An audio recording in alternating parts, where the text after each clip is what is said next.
If you're sitting in Nairobi or the United States or Australia or wherever in the world, chances are that you do not know what is happening on the ground. And this has been illustrated very clearly from the various views I see online of people expressing their views. And strangely enough, in a small way, it has been reflected by polls by very professional, respected pollsters. Yeah, polls have consistently told us that President Uhuru Kenyatta is still ahead of Raila.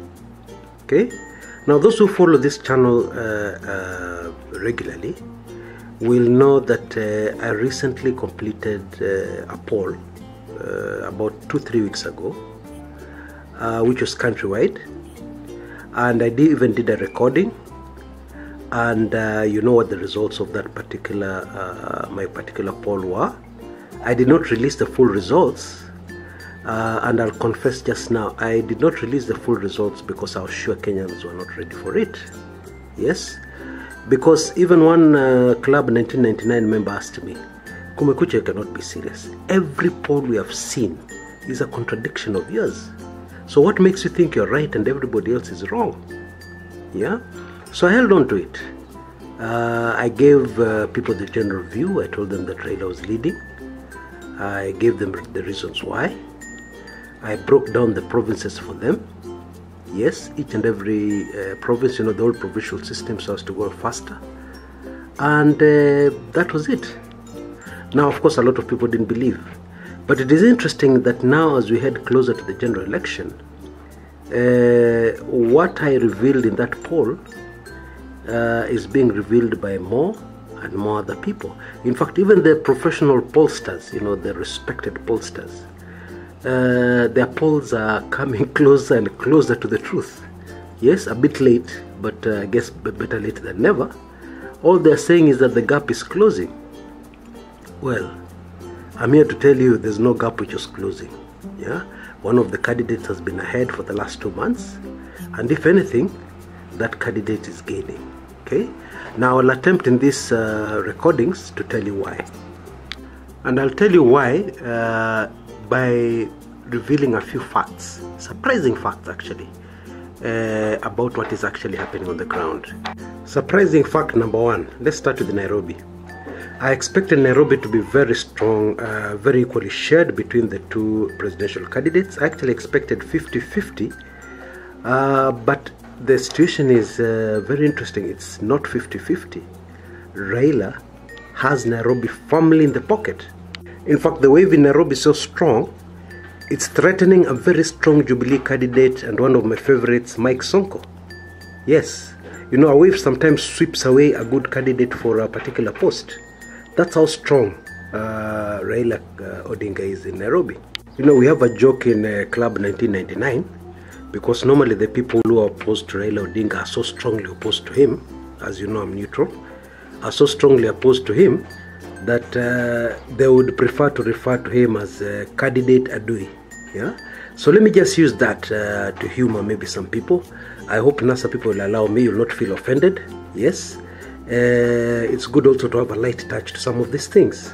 So candidate Adui is leading very, very, very strongly in Nairobi. Surprising fact number two is Rift Valley. Okay, now Rift Valley vote has never been split. It has always been in one basket for one candidate. Yeah. Now if you go to the Rift Valley now and you go to the ground and talk to people, you will know exactly what I'm talking about. Okay, the majority of the Rift Valley vote, yeah, it's still more or less 50-50, but the majority of the Rift Valley vote, currently, if elections were held today, would go to candidate Adui. Yeah, let's not waste any time with Luo Nyanza, Western and Kisii. We all know where that one is going. Yeah, Raila, of course. Okay, even Coast, I don't think it's worth a waste of time. I think Coast, there's no dispute concerning that. So let's just focus where there are question marks. Okay, let's also skip Northeastern because the votes there are insignificant. Although if you really want to know, currently it's 50-50. Very too close to call who has more votes. Yeah, but that's according to me. Now Eastern Province, Ukambani of course is NASA. Now Meru, Meru. Okay? Now, there's been a lot of argument. Some people are saying that, oh, Meru is still with the Jubilee. That is not true. Okay? Meru is candidate Adui. Okay? Now, I want you to note that Meru has a very huge population around the Tharaka Nithi area, the former Tharaka Nithi area. Yeah? If you walk around that area, you will be able to understand what I'm talking to you about. Yeah? Meru is NASA. Central Province, of course, is Jubilee. That's the president's home turf, and you can't really challenge him there. Yeah. Although I had another comment to make, but I shall leave. I shall hold mum on that, okay? Because I think people are going to be a bit surprised on August 8th. Okay. So we have covered the whole country, yeah, and I've given you the breakdown.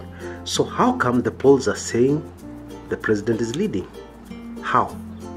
Where are the numbers? Where are those votes coming from? Okay.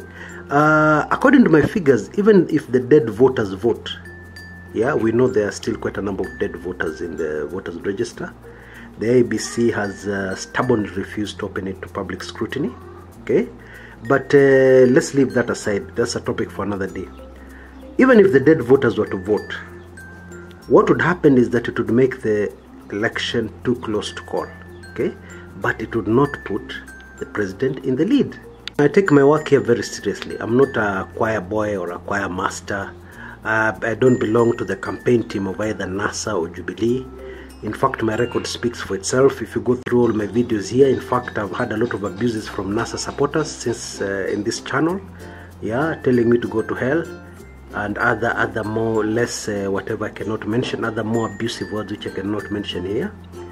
I have had also NASA Jubilee people tell me the same when they think my recording is against them or what I'm saying is against them. Of course, that's our politics. That's how people are split right down the middle.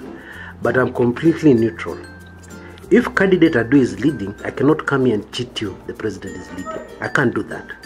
Now, in my latest ebook analyzing the blunders that have led Jubilee, or rather have transformed Jubilee from a confident incumbent who was going to win the elections very easily to a struggling one, I analyze all the mistakes which have been made by somebody in the campaign team. Yeah, very sad for Jubilee supporters. Okay, but that's the way it is. I analyze politics very coldly.